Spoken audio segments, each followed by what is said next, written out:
on, please. Yeah, give it a whirl. Okay.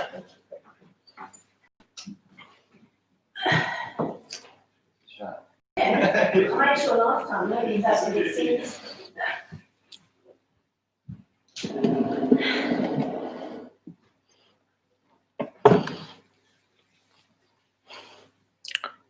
What's the title? I can't remember the title. Someone else made it.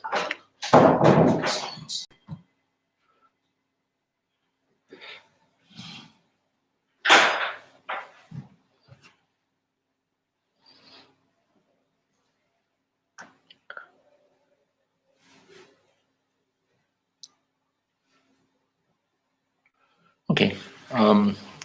Well, I'm live. And can you close the door for me?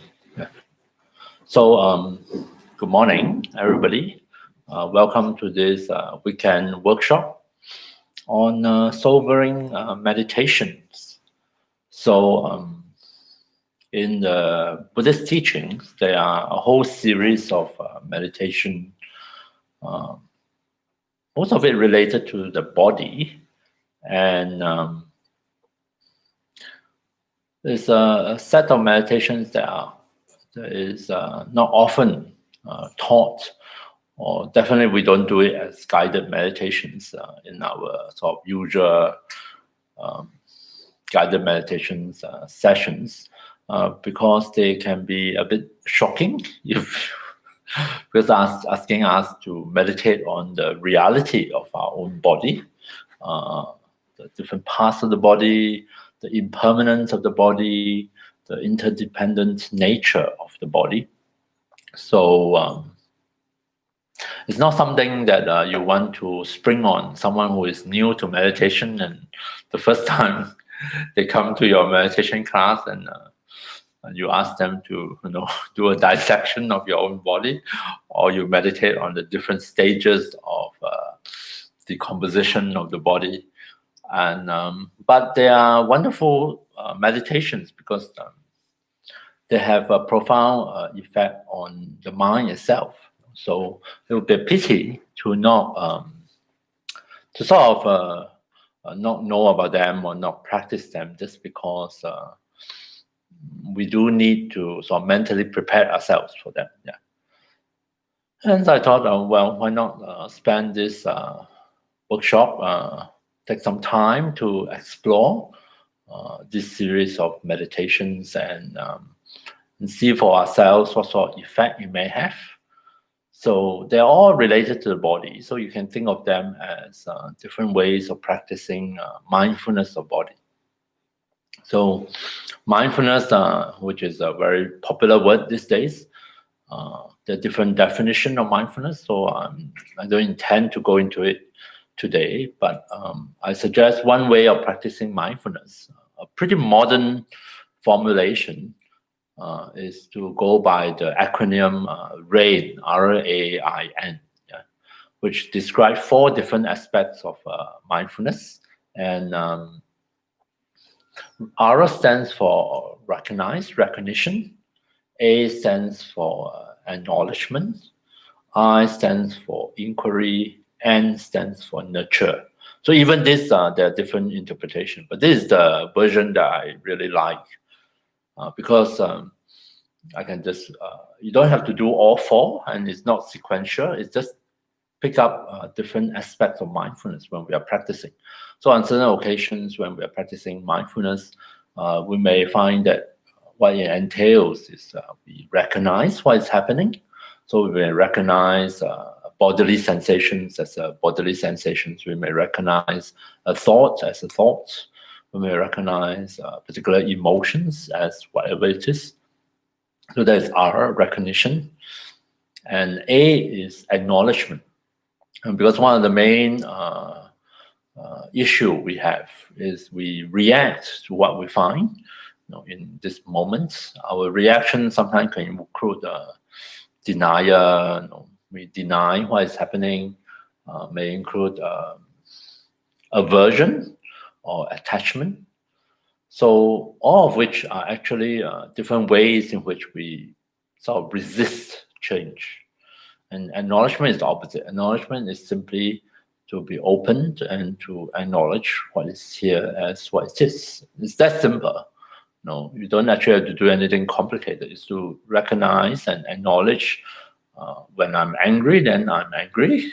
Not that I have to stay angry, but just to recognize and acknowledge the fact of anger or sadness or happiness or whatever it is. Doesn't really matter. It's simply to acknowledge the fact of this moment. And it's quite a powerful thing because of course the opposite of acknowledgement is denial. For example, but there's a major denial going on in the world someplace. Denial doesn't help us to deal with the facts because we are refusing to acknowledge it, refusing to face up to certain facts of our life. And so long as we are in denial, I mean, there's a certain advantage to denial, no doubt. But at the end of the day, we do have to come back and acknowledge what's happening and do our best to deal with it. Yeah. The third one is inquiry. I stands for inquiry or investigation. And here is primarily as an aspect of mindfulness, is primarily to do with paying closer attention. So it's sort of like trying to learn more about something, inquire, investigate, go a bit deeper, notice details that we might have missed, or reveal aspects that we are previously unaware of. Yeah, so there's inquiry. And the last one is N stands for nurture. This one has different interpretation. Some previously, an earlier version of this acronym has N stands for non-identification, not identifying with something. And this version that I'm using, N stands for nurture, which is actually a nicer word, right? Because there's also occasions where after we are mindful of whatever is happening, we might make a choice. We might choose to nurture certain aspects of our experience or certain ways of responding to a situation which are very helpful and wholesome, and we want to strengthen it, reinforce it. So that is nurture.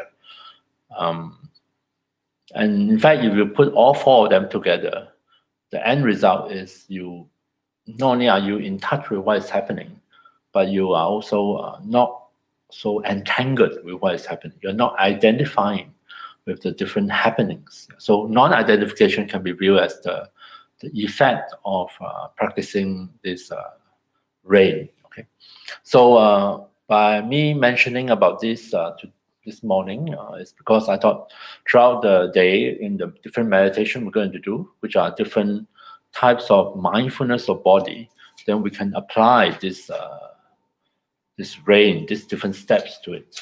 So when in doubt as to what we need to do, then we can always come back to this four. Maybe it's calling for us to recognize what's happening or what is here as what it is. Maybe it's calling for us to acknowledge certain fundamental facts. For example, later we talk about the different parts of the body. We would sort of trigger certain associations, certain body image we might have, or ideal image we might have. Then we can acknowledge that is our expectations. Inquiry, there are occasions where on our own, maybe we are curious about certain aspects of our experience, then we might want to linger a bit longer, pay more attention to that, regardless of what I'm actually saying during the guided meditation. So maybe a certain sensations in your body caught your attention, you might want to stay a bit longer to see what happened when you are able to give mindful attention to that part of your body. And the last one is to nurture. So among the different responses or reactions that we might encounter or come up with, we can see whether it's possible for us to nurture some of those that are wholesome, that are beneficial, and they contribute to our happiness. Yeah. So this is one way we practice mindfulness.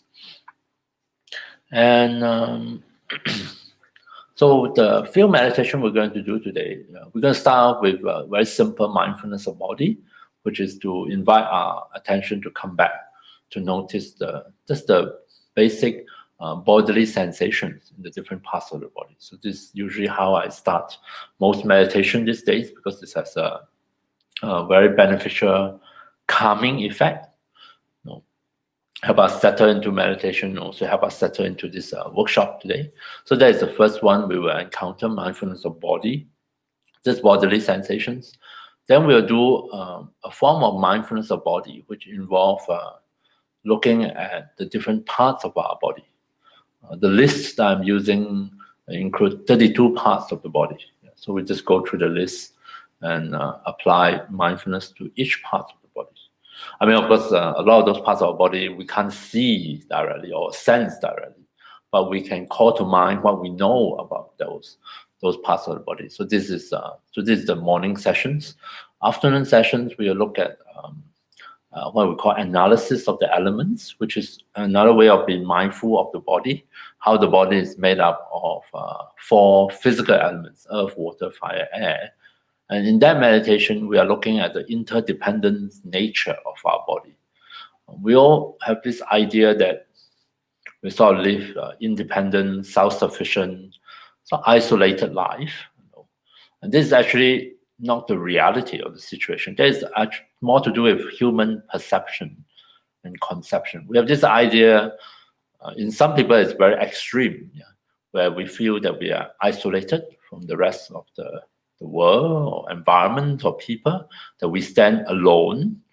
And of course, in a negative sense, it leads to a sense of isolation and alienation, because we don't feel connected to anything, not the environment, not other people.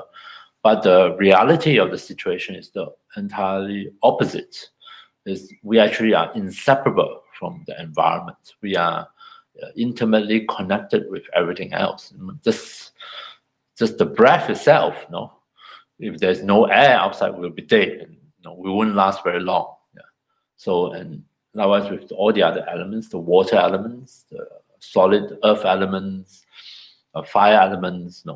So there is the analysis of elements, not only is to look at the body in a different way, but also to see how we are never actually separate from our environments, separate from others. In fact, we are totally 100% interdependent with the outer elements. So in fact, to be alive is in this process of constant interchange, constant flow of outer and inner elements. So we are intimately connected with everything else. And the last meditation will be my version of the contemplation of death in another way. Because to talk about the body, we also have to talk about the end of this functioning body, which is to face up to the fact of death.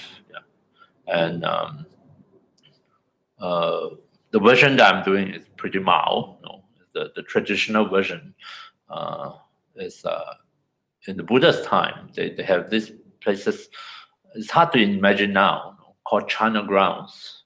And what people do is when someone died, after whatever rituals, they will wrap up the body and carry the body to this ground, usually quite far away from the village, and will just lift the body out. Coming from a Chinese tradition, that is almost unthinkable, because Chinese are so obsessed with burials, and in the old days, it's just burials. Nobody cremates, and where you bury your ancestors or your parents, grandparents makes a difference. All the feng shui aspects of it. But in India, ancient India, it seems like there's a completely different custom. So they will lift the body out in the open.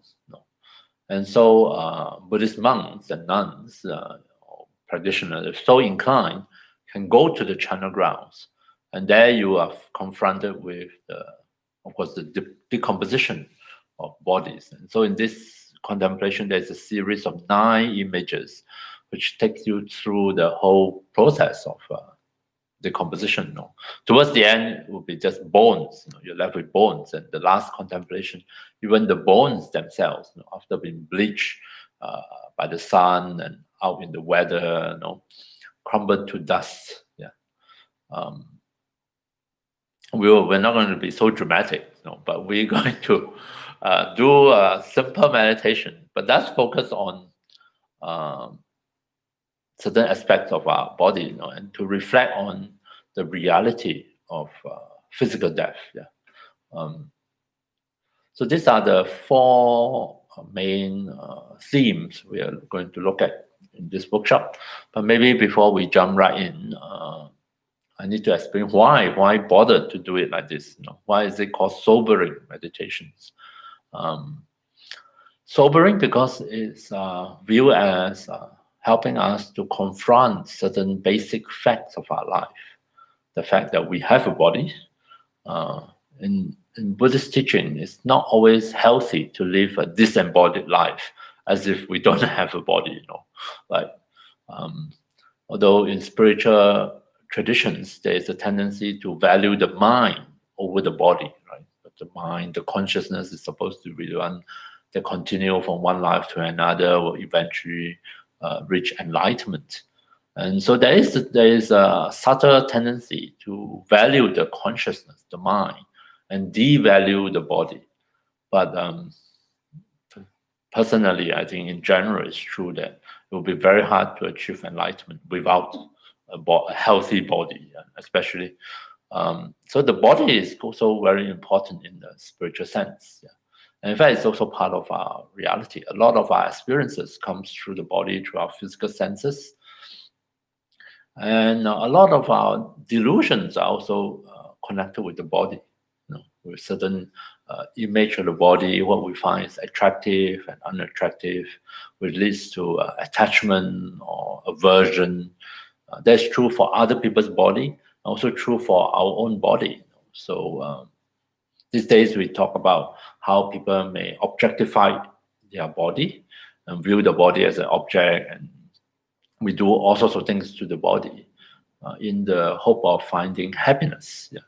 So, and a lot of time, those kind of actions or motivations involve a kind of distorted perception of our own body. And so this series of meditation is to help us to investigate and hopefully to be able to correct some of those distorted images. Distorted images like, for example, people who suffer from anorexia or bulimia, different eating disorders.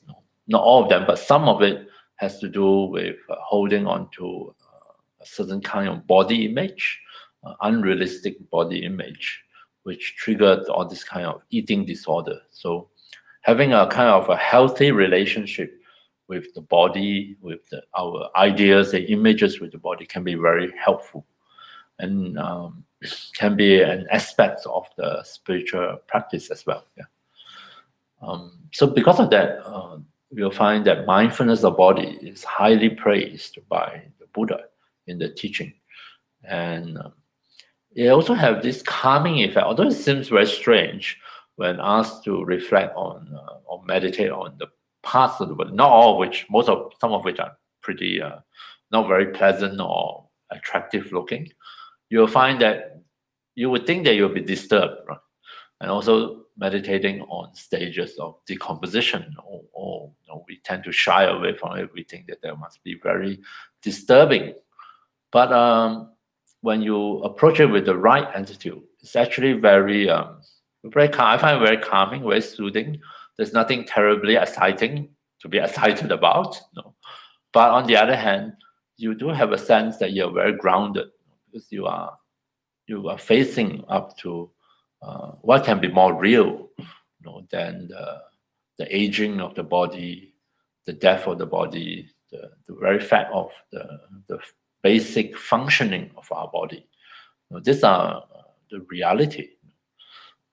When I have the chance to look after my father, in his old age, I have, like any carer, have to be confronted with the reality of the body, a body that is not functioning very well.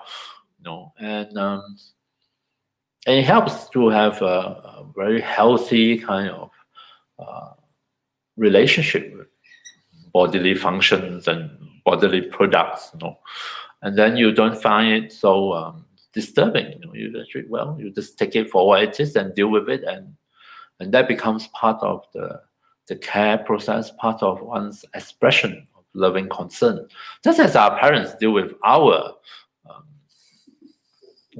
bodily products when we're young, right? Nobody thinks that thinks there's anything wrong with it, but it's the same. It's just the two ends of the one's lifespan, so to speak. And I call it sobering because it wakes us up and it helps us to put away. It's wonderful and help us to put away a lot of our fantasies, our unrealistic ideas and images that distort our perceptions, and come back to a more healthy way of relating to ourselves, to our own body. After all, this body, if nothing unexpected were to happen, is aging, will eventually follow its natural course. Yeah. And also relate to others, other people, including their bodies. So I find it's one of the most calming type of meditation. It's calming on different levels, not just calming in the sense of, I have a very stressful life, I'm very busy, and I just want to chill, I just don't want to think about anything. Not only on that level, although it's possible on that level, it helps to calm down the mental activities, help us to relax, help us to settle down. But it's coming on an even deeper level, on the emotional level, over our anxieties, our different kinds of emotional reactions, to different aspects of our life. It's sort of by facing, sometimes as they say, by facing the fundamental facts of life, we might be more in touch with that. We find that we are better able to let go of what we can call petty concerns. Yeah. And that is very grounding and therefore also very calming in a deeper sense. Yeah. Okay, so that is my so-called introduction. Any question? So those of you who are online, you can also type in the live chat. I'm supposed to do an in-person session today. Yeah. Okay, so let's do a first meditation on mindfulness of the body, and I'm just going to take you through and be in touch with the bodily sensations.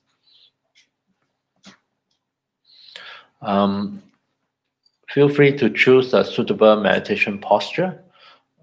In fact, actually, for today's meditation, lying down, if it's suitable, wherever you are, is a good option. Because as you lie down, you surrender the weight of your body completely to the floor, to the support. And it does, and also eventually it simulates the final resting position of most of us. Yeah. So take a few moments and just find a suitable posture for yourself. And I'm going to just ring this bell to signal the start of the meditation.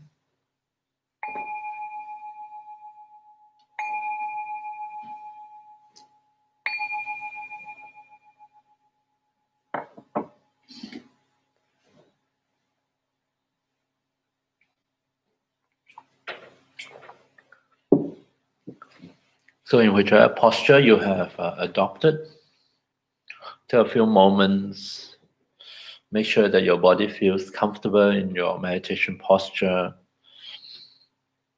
Make any adjustments you feel is necessary. Most important is the position of the spine, the back. Try not to, especially if you're sitting, try not to deliberately tense up the back muscles. Try to straighten the back. Instead, just move your upper body around a bit. Just allow the body to find the most comfortable upright position for it to be in. In whichever posture, try to ensure that the hands and arms are supported and you don't have to tense up the shoulder muscles or arm muscles to hold your hands and arms in some special way. So rest the hands and arms on some physical support. Sitting, you can rest it in your lap or on your knees, rest your hands. Lying down, you can rest your arms on the floor beside you. In either case, it's helpful to turn the palms of your hands facing upwards, facing the ceiling, the sky, as a very open gesture.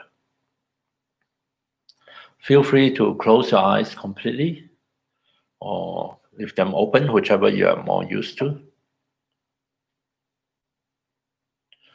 Let's take a few moments and just allow the body to find its way into the meditation posture.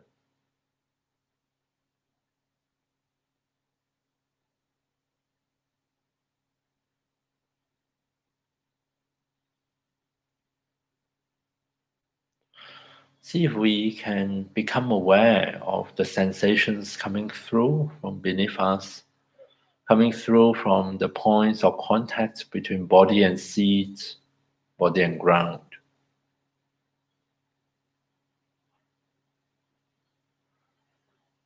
Sensations that we tend to associate with the earth element, sensations of solidity, of firmness, of stability. And see if we can allow the body to feel that it is resting on such qualities, that it is well supported in this posture with balance and safety.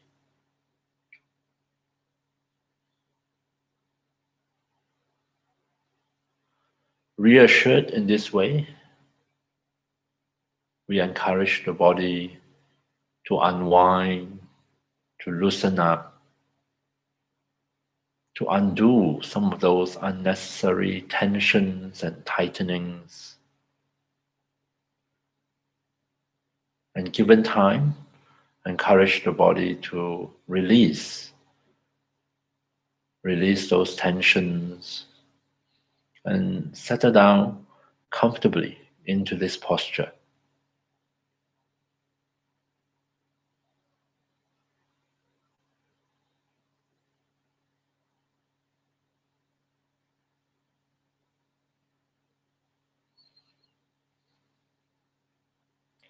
So there is what I call the first step, acquiring a suitable seat for our body in meditation. And next, I will guide you. Feel free to ignore what I'm saying if it's not helpful or not relevant to your experience. But nonetheless, I'm going to invite you to return your attention to your own body, to be in touch with the bodily sensations at the different parts of the body. In so doing, reconnect our mind with the body. And we do so in order to not only to be more in touch, more aware of our own body, but to help to promote a sense of release, for the body to readjust itself, to release deeply any unnecessary contractions and tightenings, tensions that we held onto, maybe as a result of reaction to stress, and for the body to shift gears, to shift into meditation, to shift into something much more pleasant, comfortable, and at ease. So starting at the crown, I invite you to just allow sensations at the crown, at this topmost part of our body, to come into your awareness. Without much effort on our part, without straining, without struggling, almost as if we are just applying a very light touch. We become aware of sensations here at the crown. A little bit of tingling sensation, a slight feeling of pressure maybe, warmth or coolness. Maybe you're not so sure what is happening here, or maybe there is no sensation at all. So whichever is happening is perfectly fine.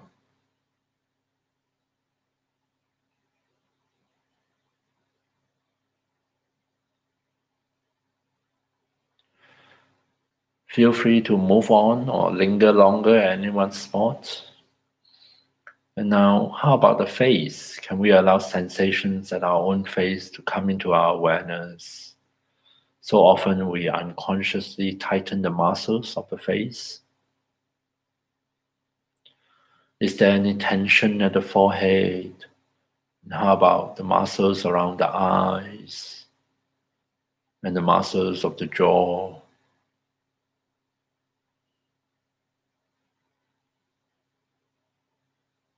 See if we can apply one or more aspects of the mindfulness.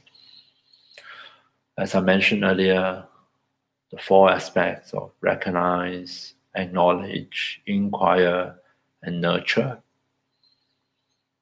You don't have to do it deliberately, but occasionally maybe one aspect may be more prominent and come to mind, and you can engage in it. Recognize any tightness or tension in the face as what they are. And see if we can nurture something opposite. Invite the facial muscles to relax.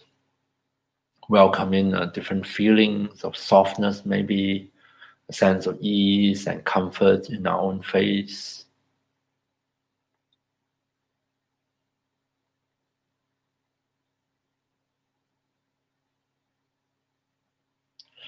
Moving on, how about sensations at the neck, at the throat?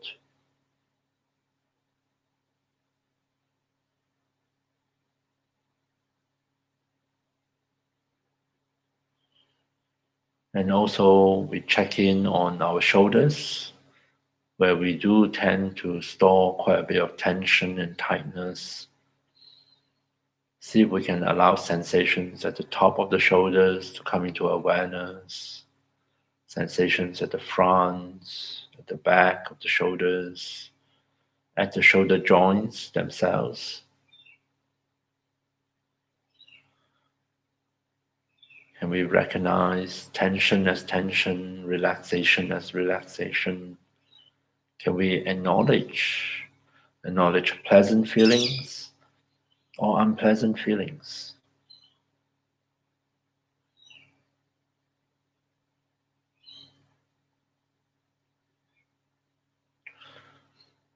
And as we proceed with the meditation, we may find that our attention is drawn elsewhere. We can acknowledge that, which is a totally normal thing to happen for the mind. And when we become aware of it, when we recognize what's happening, we can always invite our attention to come back to the body, to nurture mindfulness of body. How about sensations in both arms? Can we allow sensations in both arms to come into awareness? Sensations at the upper arms, sensations at the skin level, in the muscles, or at the joints.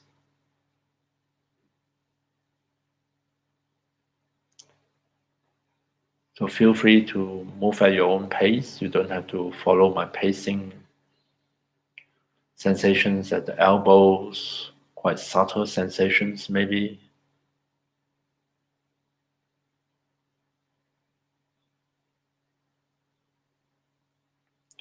Sensations at the forearms,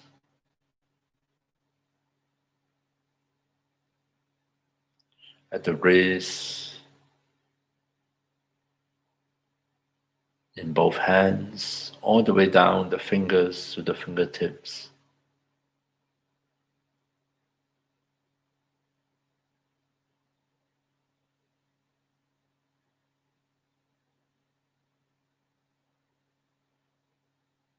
Now that we have awakened the sensations in both arms, see if we can give permission and allow Allow the weight of both arms to rest comfortably on their physical support. Just surrender their weight to gravity.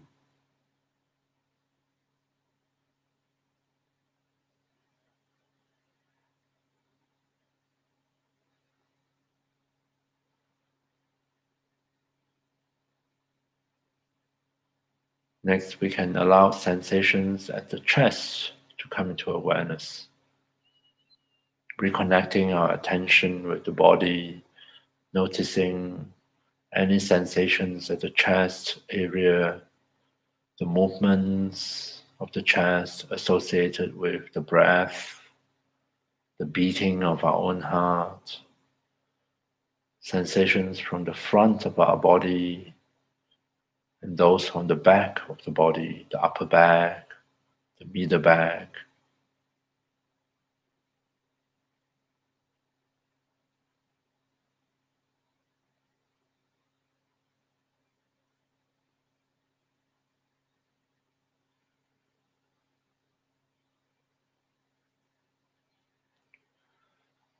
Moving downwards to the abdomen, likewise, we allow sensations here to come into awareness. Sensations at the skin level, sensations in the muscles, or even deeper from the organs, sensations at the front, at the back, the lower back.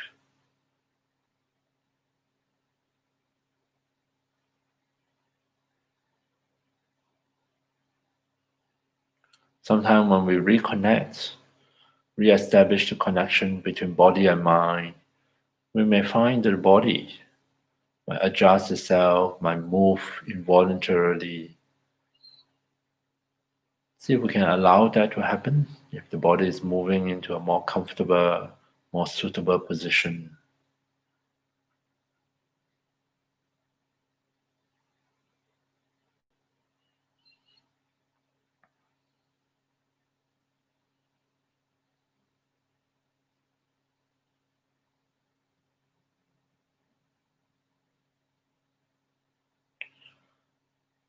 And how about the pelvic region? We can allow sensations here to come into awareness. Sensations at the pelvis where powerful muscles gathered and are attached. Sensations from the various organs.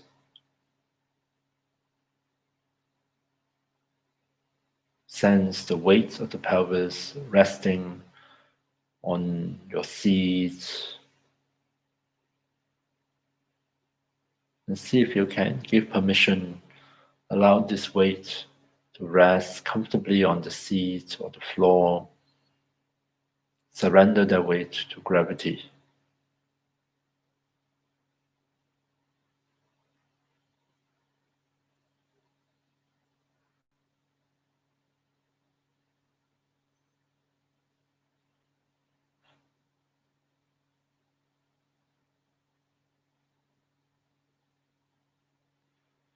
And then we allow sensations in both legs to come into awareness, starting from the hips. Sensations in the upper legs as well. Might be quite subtle sensations, might not be obvious, but that is perfectly fine. Sensations at both knees.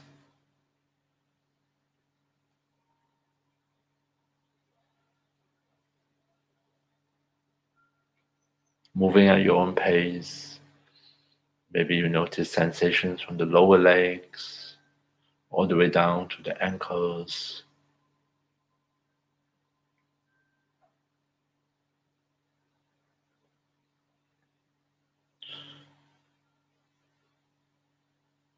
And eventually, at your own pace, we arrive at the feet, where we notice sensations coming through the soles of the feet, at the top of the feet, sensations in the toes.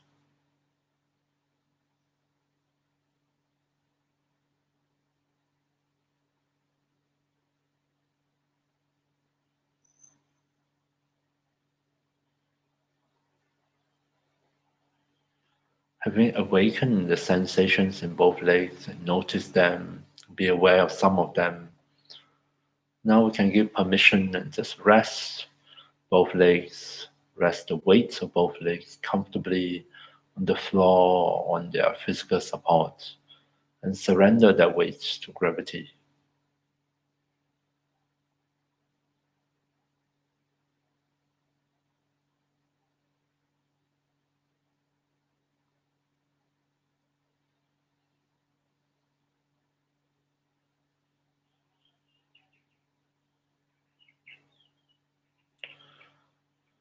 Now that we have traveled from crown to feet, we have reconnect attention with the different bodily sensations at the different parts. See if we can rest our body comfortably in this meditation posture. Allow it to continue to settle down, to unwind, to release unnecessary tension.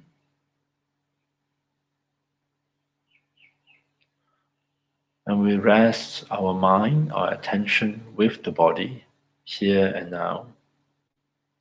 Continue to practice mindfulness of bodily sensations. Recognize the different sensations appearing within your awareness at different times. Acknowledge what is happening here. Acknowledge pleasant sensations, pleasant feeling, and welcome them into your awareness. Allow yourself to enjoy any pleasant feelings that arise. Acknowledge any unpleasant feelings, pain, discomfort. You're most welcome to move slowly if you feel like it, to relieve the pain if it is too difficult. Or you can simply acknowledge the unpleasant sensations and just let them be for the time being.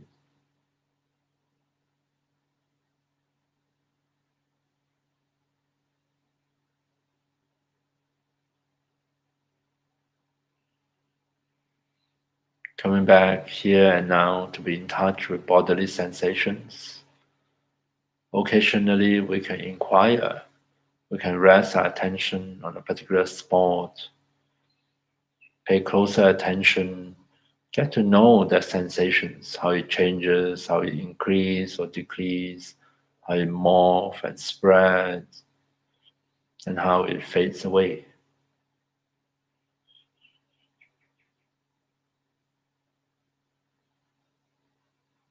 And we can nurture anything that come across as positive, helpful, or wholesome. Nurture pleasant sensations that arise as a part of the meditation. Give your attention to them while they're here. Let them go when they fade away. Allow yourself to enjoy your meditation if possible.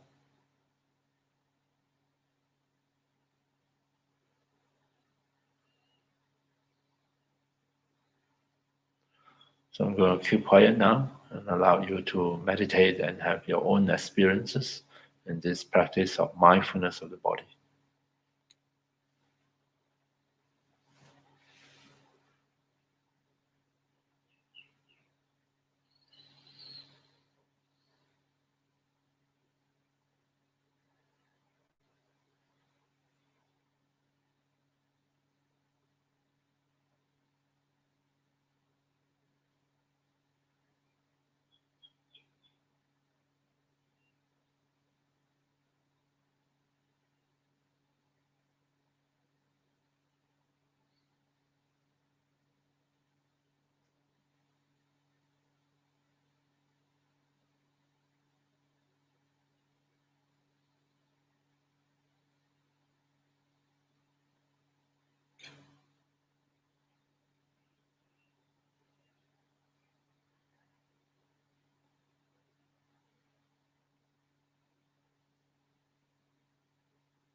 So there is mindfulness of body, which is a very simple meditation, just inviting bodily sensations to come back into awareness. Don't really need to do much about them, or there's not much we can do about them apart from paying attention, noticing them. But you'll find that the body has this incredible ability to readjust itself. It can, given time, it will be able to release more of those unnecessary tensions and tightness. If the conditions are right, the body can actually adjust and shift itself into a much more comfortable, relaxed, stable state. Yeah. Although it doesn't always happen, usually doesn't happen according to our agenda, but that is possible. And the more we are familiar with it, the higher the chances are that we will be able to find our way back into it. Yeah. So mindfulness of body in terms of bodily sensations, and it's also a perfect opportunity to try out the 4 different aspects of mindfulness. Recognition, or you can recognize the different aspects of your actual experience, and knowledge. Acknowledge both the pleasant and the unpleasant, simply because they are already here, not because you like them or you dislike them. You just acknowledge the bare fact that some parts of your body feels very relaxed, very comfortable, really nice, or there are part of the body that feels in agony, in pain. Like, for example, for some reason, my right hip is causing me some problem today. I have to move because, I don't have to move, but pain is an interesting thing. Depending on how you choose to relate to it or deal with it. You can stay with it, you can distract yourself, you can move, or you can don't move. There are many options available. Yeah. We can inquire, like, for example, in terms of the pain, you can inquire, not an easy inquiry, but nonetheless, you can pay more attention to it, or you can pay more attention to tension and tightness and things like that. Or can also be the pleasant aspect of our experience. And lastly is to nurture. Nurture is how we use our attention. What do we want to give more energy to? We can choose to nurture some pleasant feelings. Just welcome them in, allow yourself to enjoy them. And sometimes they have this kind of positive feedback. The more we are aware of comfortable feelings of relaxation, and the more we are able to just nurture them, not holding on to them, but just be aware of it, be welcoming them into experience. They have this effect. They may spread, and you might find that it really helps your body to settle into the posture, into meditation. Yeah. Okay, so the second meditation is a bit more complicated, and might be good to just for me to describe it first. So I'm going to guide you through a long list of 32 parts of the body. It doesn't cover all parts of your body. Some of the essential parts of your body are missing from this list. I don't know why the list is like this, but no. It's one of the, there are many ways of listing the different parts of your body. And this one is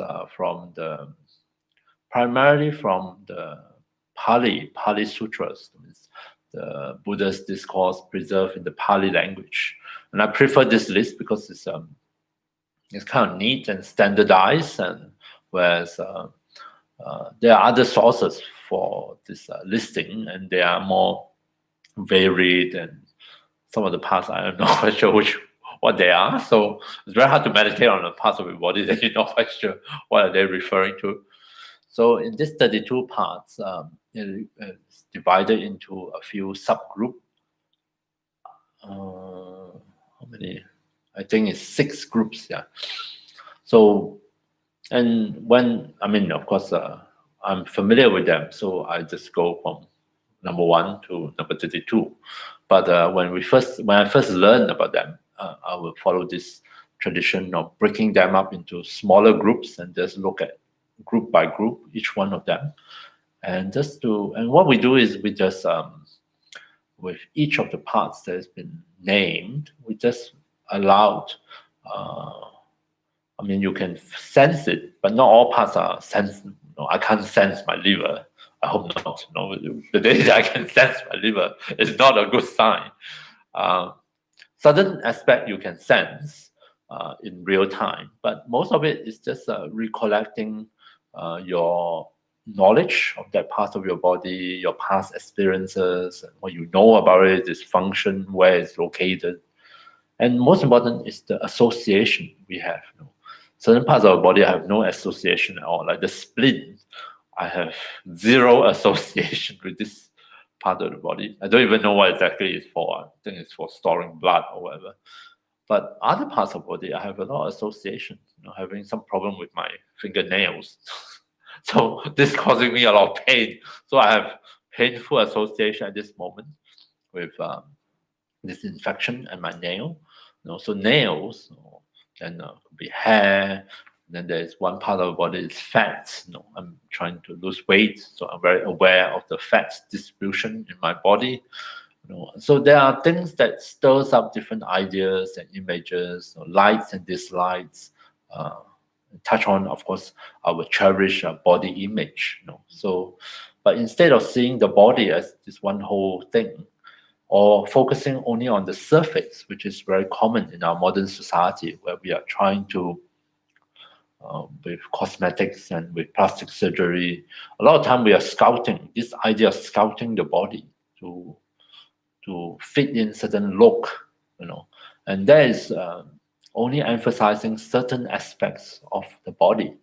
And here, the Buddha is inviting us to go beyond the superficial, beyond those images, and just look at the body in a more intimate way. Look at all the different parts of the body. Some parts which we might have spent a lot of time on, and other parts we tend to ignore.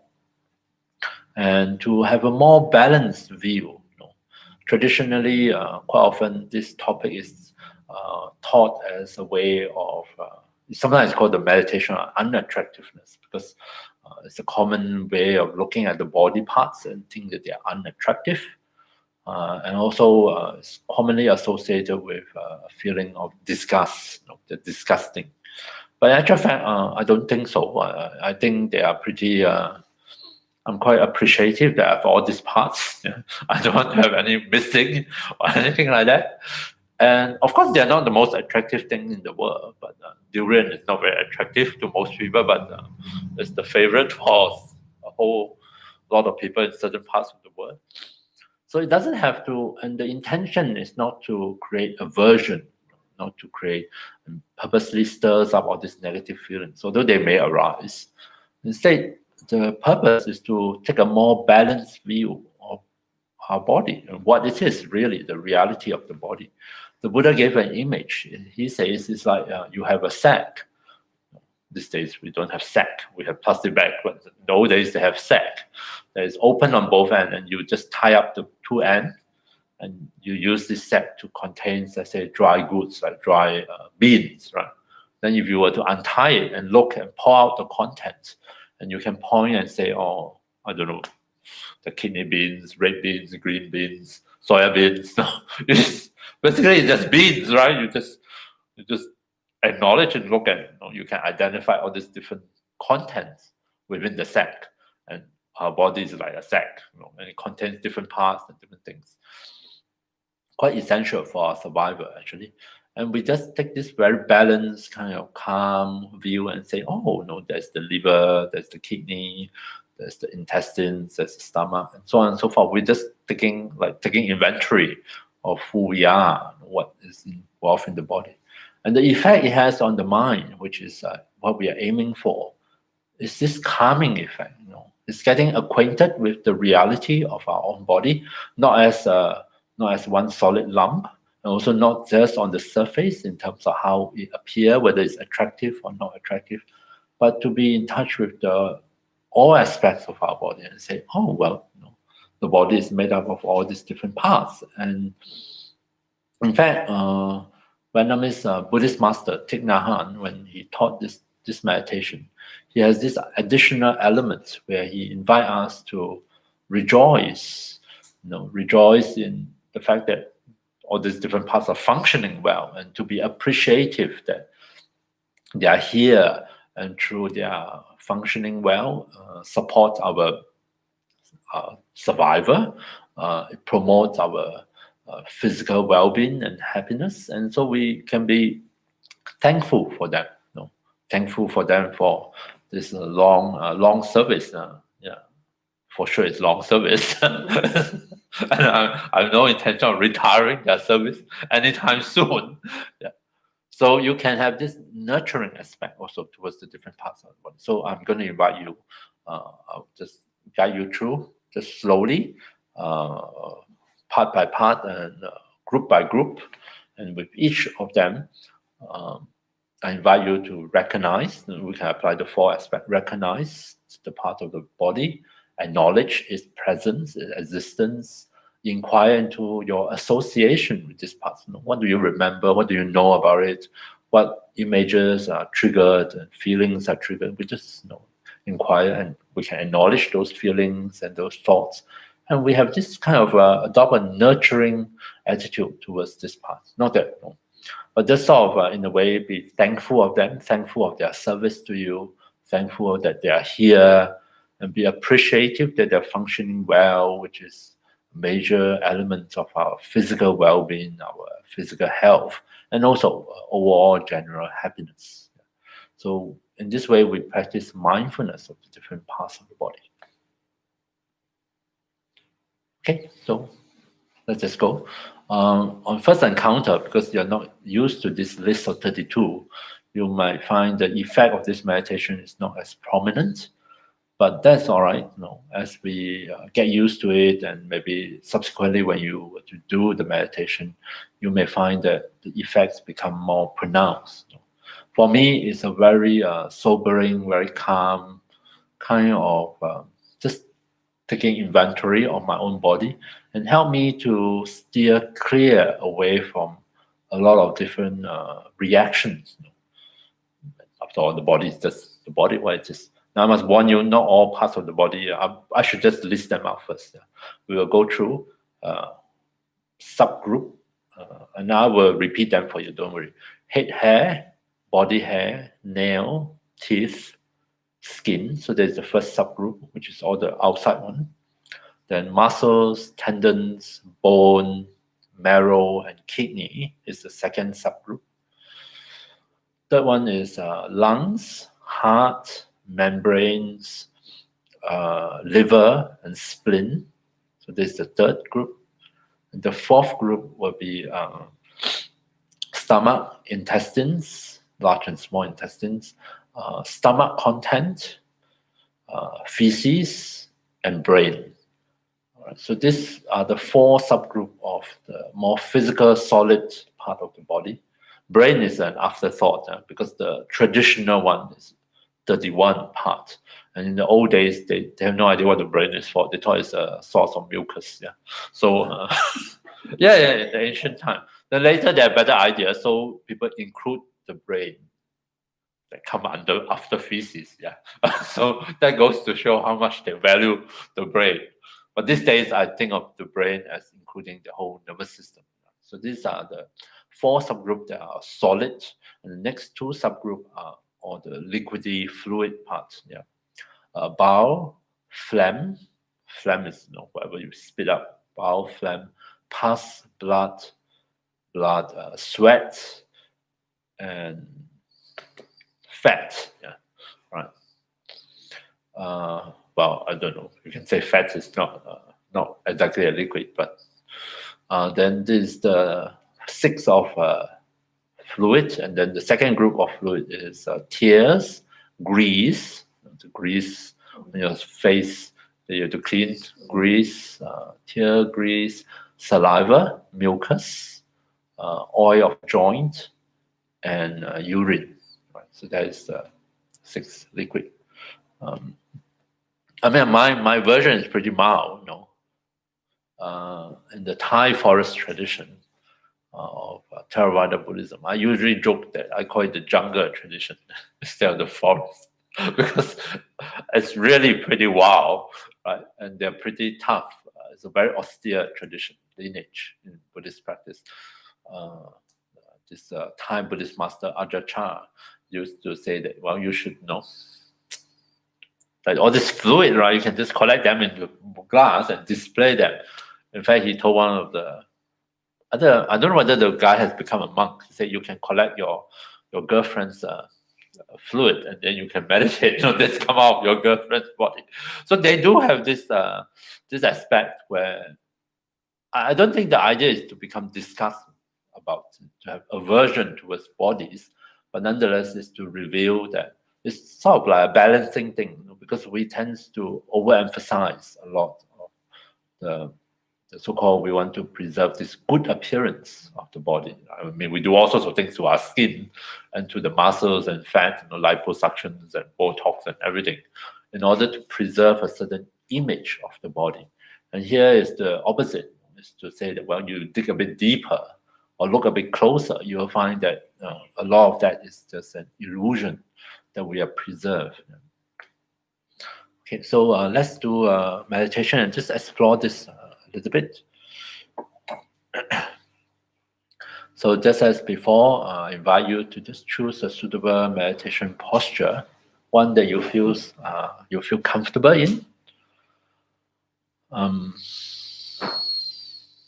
Take care that the back is comfortable in this posture, and that the posture is not introducing unnecessary, uncomfortable feelings into your back. Once again, rest your hands and arms on some kind of support so that you don't have to hold them up during the meditation. And feel free to close your eyes completely or leave them open, whichever works best for you. So then just ring the bell to signal the start of this meditation.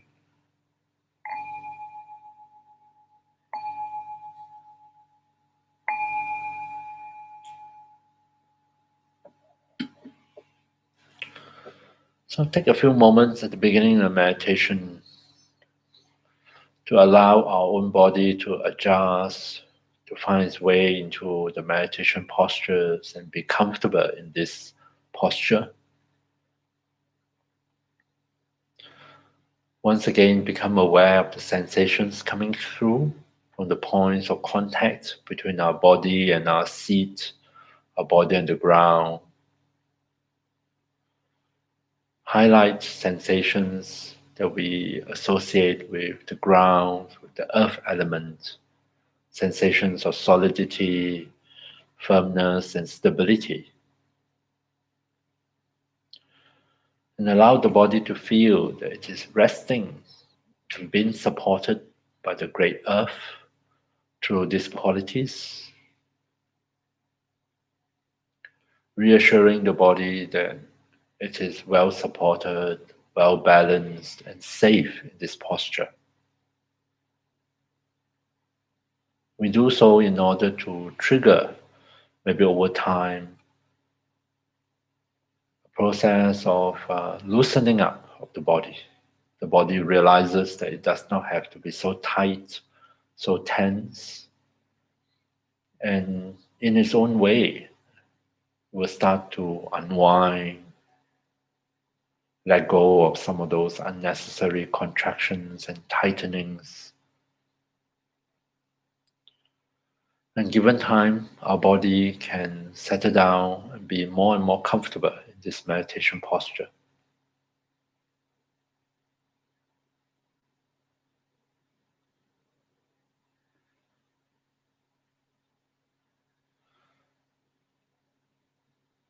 And to help body and mind to once again transition back into the meditative state, let's just take a few moments, reconnect attention, reconnect the mind with bodily sensations. Check in and notice how your body is feeling, how your body is doing. Notice parts of the body that might feel tight and tense and uncomfortable. See if you can, whether you need to adjust your body or not.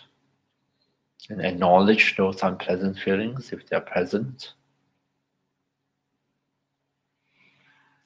For example, with the face, if we notice that we have once again unconsciously tense up the facial muscles.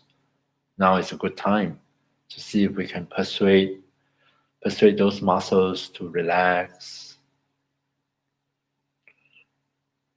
and to let into our own face a different kind of feelings, one of softness, of ease, of relaxation.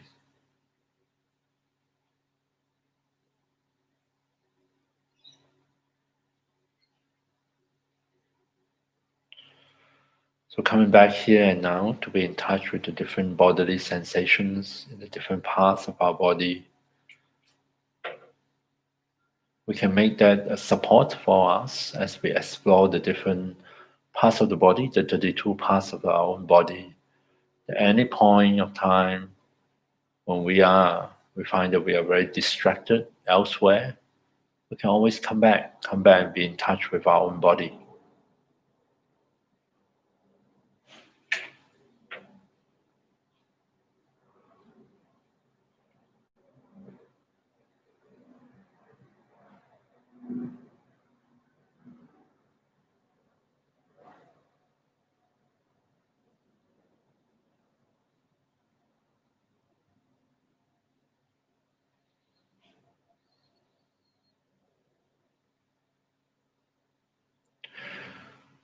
So we're going to look at the first subgroup, head hair, hair on the head, basically, body hair, nail, teeth, skin. Take your time, and it's not necessary that you have to touch on every single part of the body. Start with the hair on the head.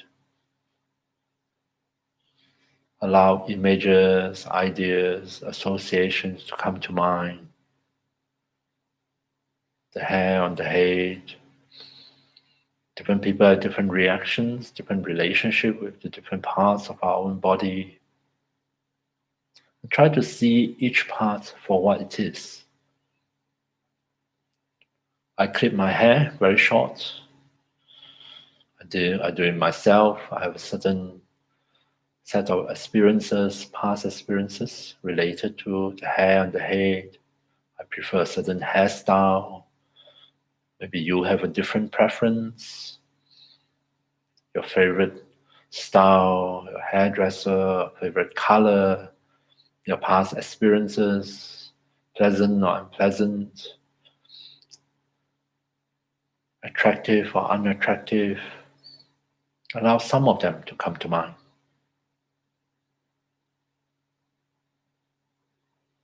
This is the hair on the head, a part of our own body.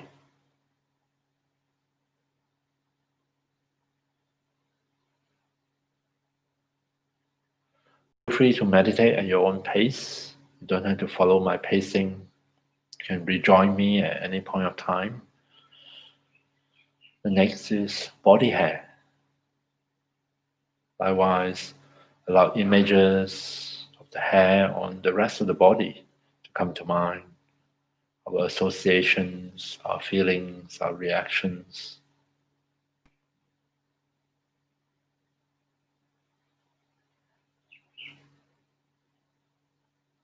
Body hair are remnants of our primate ancestors. They don't serve much in function for most of them, but nonetheless we are preoccupied with them due to our culture, our social conditioning.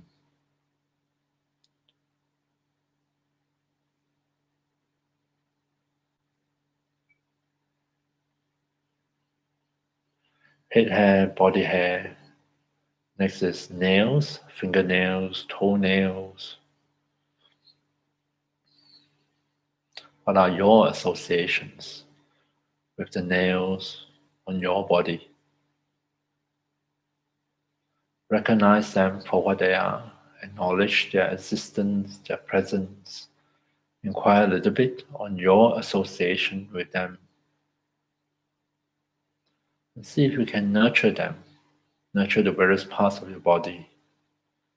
Give thanks for having them, for them functioning well, and be a part of your physical well-being and health.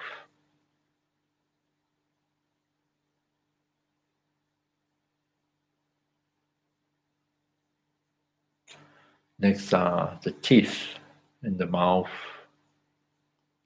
Lots of associations here. A good set of teeth is vital for our health, breaking down of food, for our digestions, and so much more.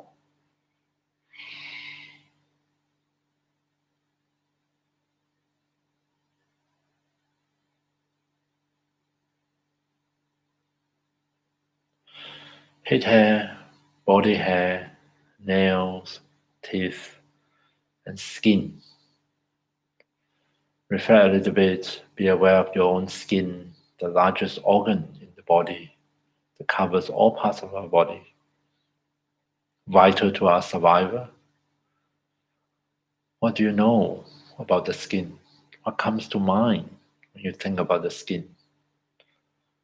Your likes, your dislikes, the different feelings, aversion, attachment, what you're attracted to, what you're not attracted to.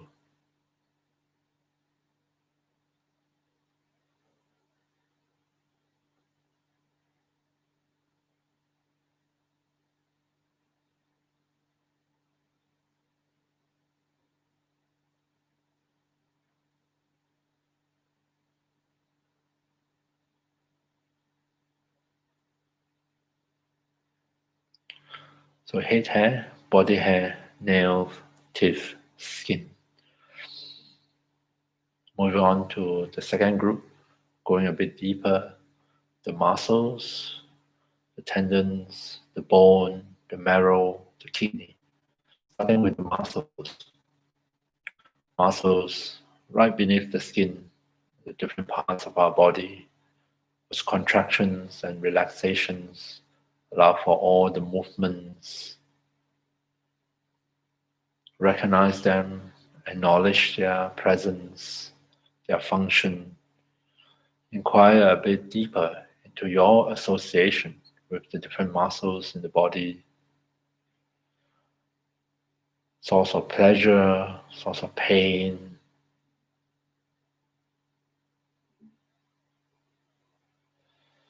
Any kind of images, memories, likes, dislikes.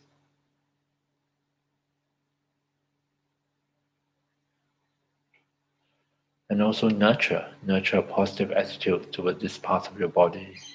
Thank all your muscles for their hard work, for their contribution to our well-being.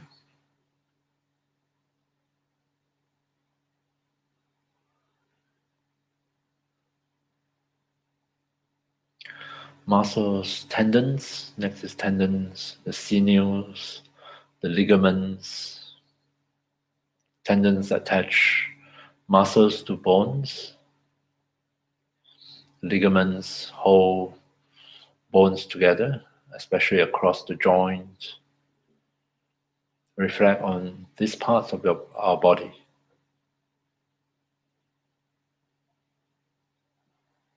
Recognize their existence and knowledge. Inquire a bit deeper.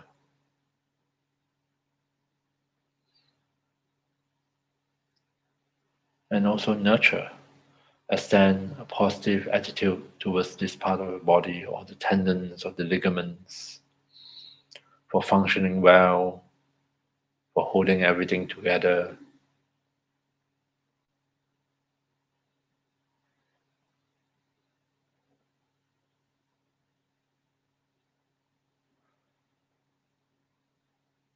Bones is the next part.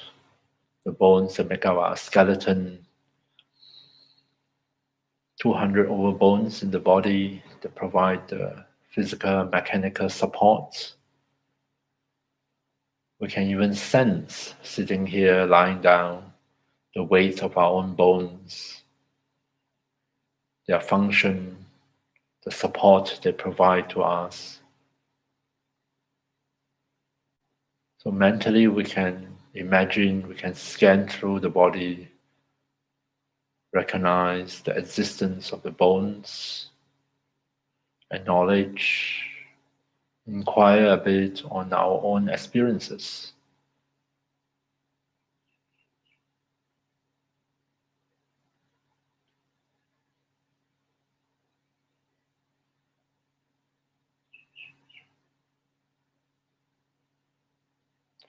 And then finally, nurture by extending a positive attitudes towards all the bones in our body. Thank them for their great service.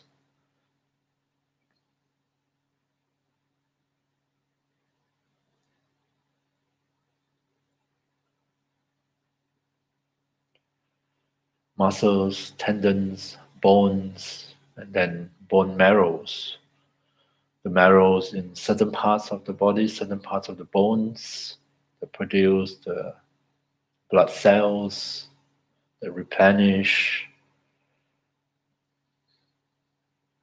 marrows that are essential for the functioning of our body.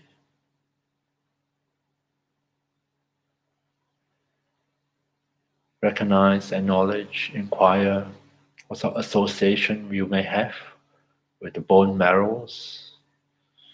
Maybe nothing, maybe a lot, maybe a neutral feeling, maybe you have strong feelings towards this.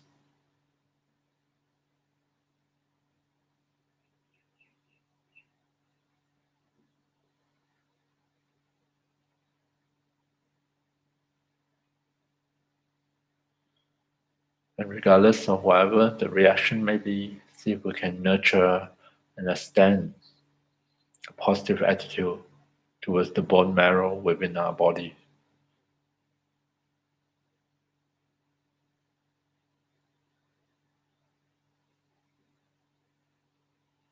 Next, the pair of kidneys. Once again, recognize this part of the body. The kidney, part of the excretory system, the filter the blood, remove any impurities, and help to excrete them from the system through the urine, a vital part of our body. Also, associations you may have with your kidneys or others' kidneys.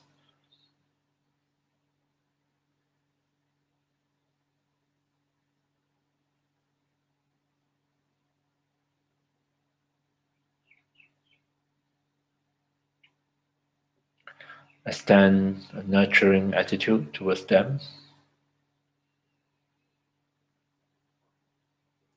So muscles, tendons, bones, bone marrows, and kidneys that complete the second subgroup. Next come the lungs, the heart, the membranes, the liver, and the spleen. Starting with the lungs. Breathing in, we feel the lungs expand. Breathing out, the lungs contract. The site of gaseous exchange.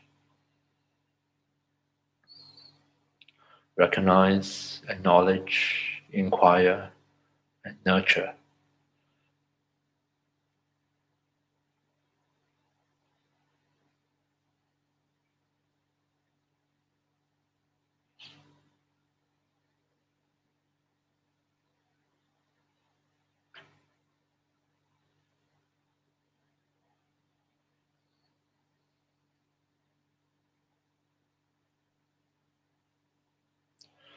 Moving on, the next come the heart. Sense the beating of our own heart, the center of the circulatory system, keeping the blood flowing, keeping us alive. We probably have plenty of associations with the heart, the physical heart. Bring that to mind. Allow some of those images and memories, some of those feelings to come to mind.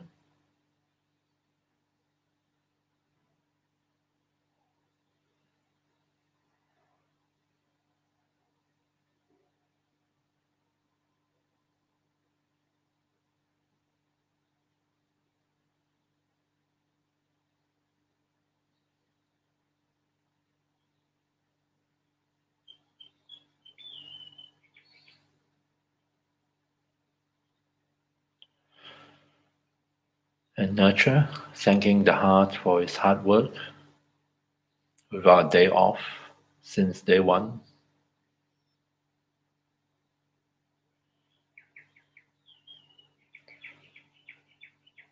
Next come membranes, the different membranes in the body, the membranes at the chest, the pleural membranes, membranes that keep things separate, keep things together, membranes that hold on to things at the mesenteries, and the abdomen. Maybe you have not much association with it. Just see what comes forth. Think of the different membranes within the body.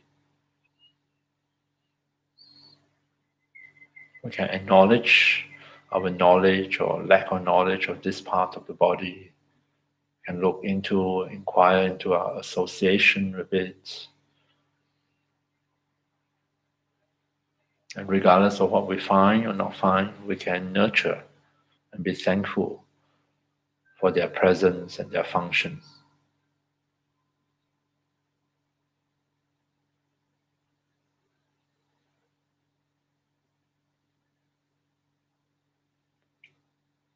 Lungs, heart, membranes, liver. Apply the RAIN acronym to the liver. Recognize, acknowledge, inquire, and nurture.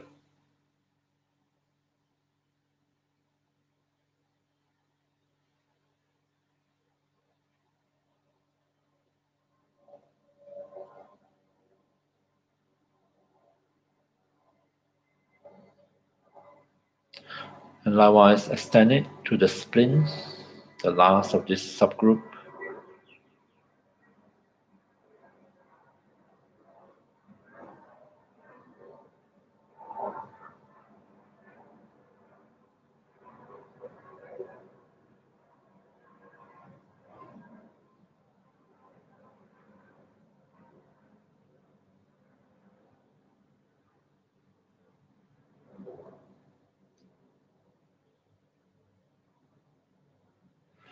So that concludes this subgroup: lungs, heart, membranes, liver, and spleen.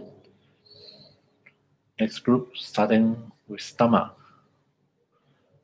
Bring to mind, be in touch with your own experience of this part of your body, your associations. See if you can conclude by nurturing, extending a positive attitude towards this part of our body.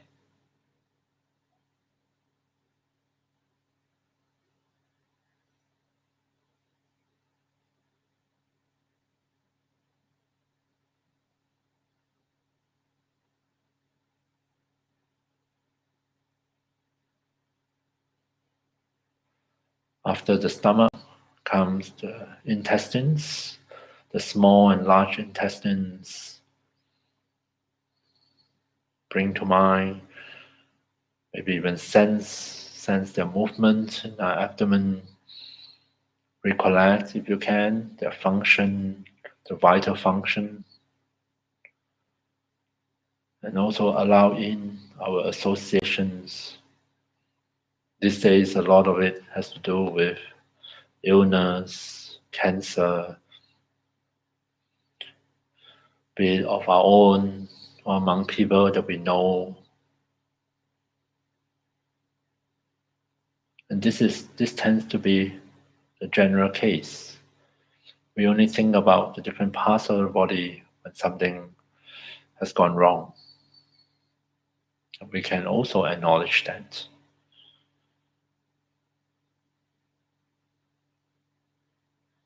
And see if we can conclude with a nurturing attitude, extending a sense of loving concern and thanks, appreciation towards our small and large intestines.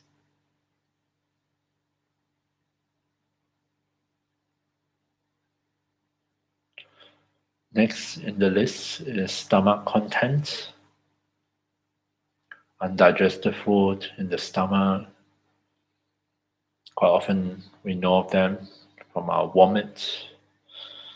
Not very nice to think about, to look at, to smell, but absolutely essential as part of the digestion process. To see if we can recognize, acknowledge this part not quite a part of the body, but the content within our body. Inquire a little bit of our association, and be glad that we're able to eat, we're able to have food in our stomach to digest and extract nutrients from.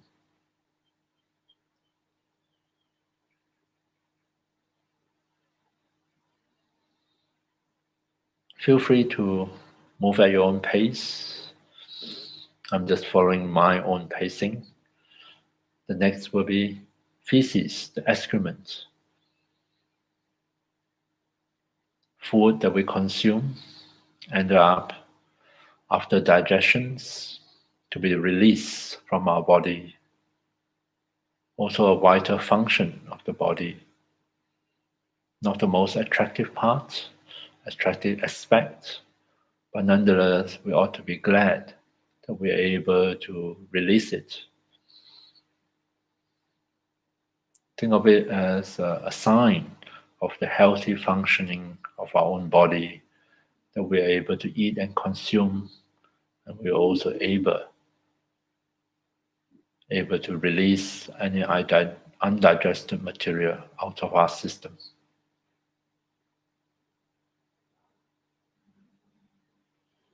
And the last of this group is the brain, which includes the nervous system. Once again, recognize, acknowledge, inquire, and nurture.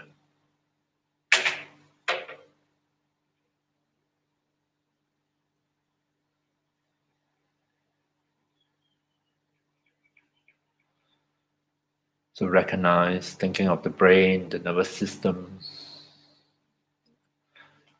and allow into your mind different associations. In my case, a few people around me that I know of suffering from trigeminal pain, the pain of the nerve in the face, supposedly one of the great agony of these neurological conditions. So images and ideas like this come to mind. Let them into your awareness, acknowledge them. Be open to the different facts of our life, of our own body. And finally conclude by nurturing and rejoicing in the healthy functioning of this part of our body.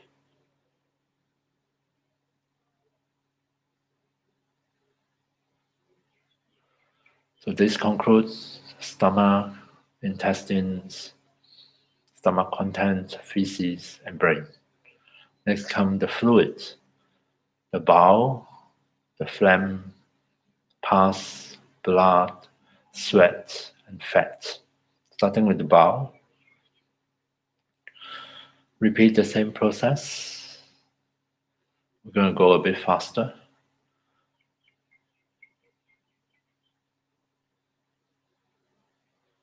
The phlegm that we spit out.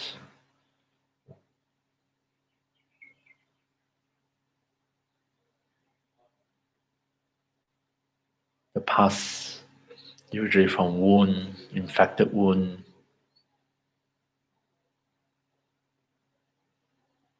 The blood coursing through our blood vessels, the arteries, the veins.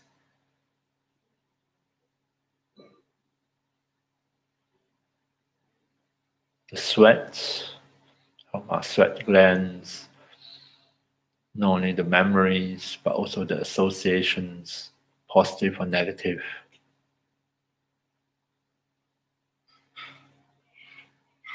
And the fats within our body.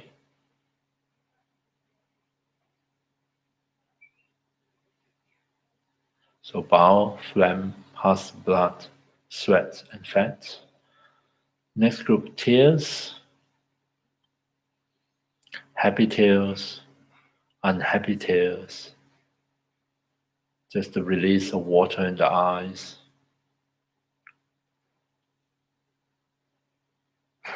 Grease, oil secreted from the skin, primarily the face, the scalp.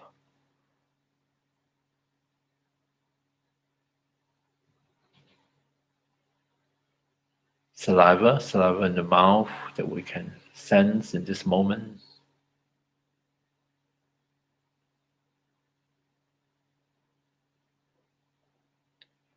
Mucus from the nose.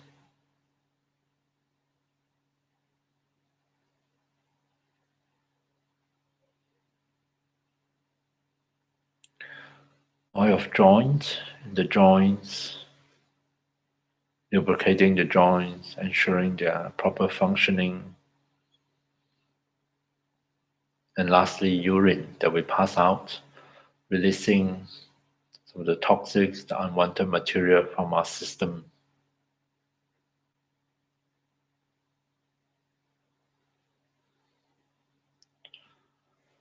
So settle back here and now, be in touch with our own body that contains all these 32 parts.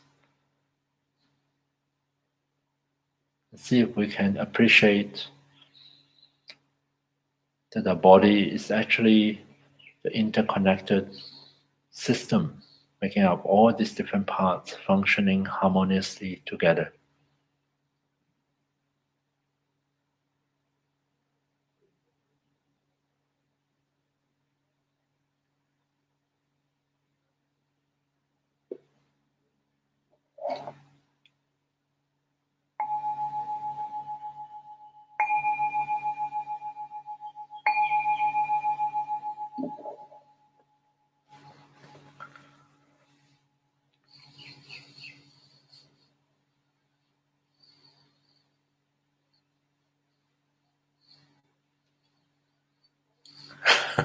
I'm a bit slow.